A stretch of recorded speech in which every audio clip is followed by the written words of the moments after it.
So the first goal is improving neighborhood access, and that's what I've talked about some already.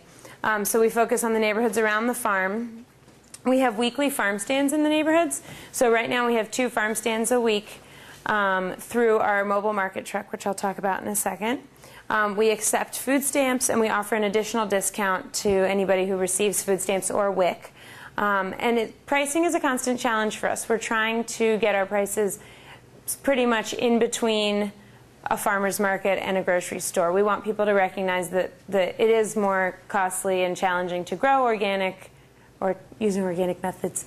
And at the same time, we want to keep our prices affordable. So one of the ways is by offering a discount and also by having incentive dollars. So right now, and probably for the next year, as long as the funding lasts, anybody who spends $5 on their EBT card, which is food stamps, gets $5 of produce free. So that has been a really big help for us in attracting more attention for the market and encouraging people to buy from the market.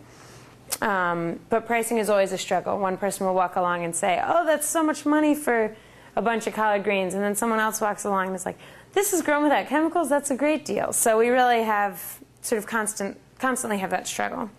And then we've also done some nutrition education through a cooking club and through partnering with different community organizations, making sure that we can always bring a big salad to the Thanksgiving event at the local community centers or to different events. So we have a presence in the neighborhoods. We could be doing a lot more on the education component of things, and we're looking into doing a lot more of that.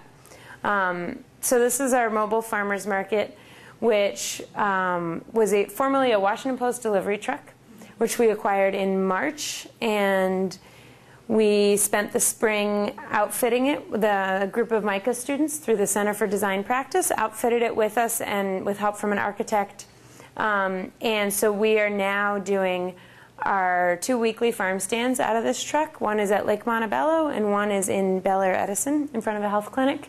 And then we're also doing home deliveries of produce. And we say there's a $10 minimum, but it doesn't have to come from one person. So a block could get together and have a bunch of people come out. And we've been doing the home deliveries just for about a month now, and it's been a huge success. Word has really been catching on. And it's gotten to the point where we can hardly get to market on time because every time we stop, 3 or 4 people will come down from their porches and come check out what's going on. So that's really exciting, and is something that we can continue to scale up, I think. And ultimately, it would be great if we could carry, we have been carrying some fruit from a local orchard, but if we could carry even more variety, maybe some eggs from another local farm, or things that we can't produce on our site yet. So that's a project in progress, but it's a lot of fun. Sort of an ice cream truck crossed with the Arabber is what we like to say. This is Miss Jessie, who's been working with the farm since the beginning, harvesting cucumbers. And this year our hoop house crops did a lot better than our field crops because of the hurricane and the insane amount of rain we've had. It's just been really soggy and tough on the plants, and having the hoop house really controls that. We can control how much water they get.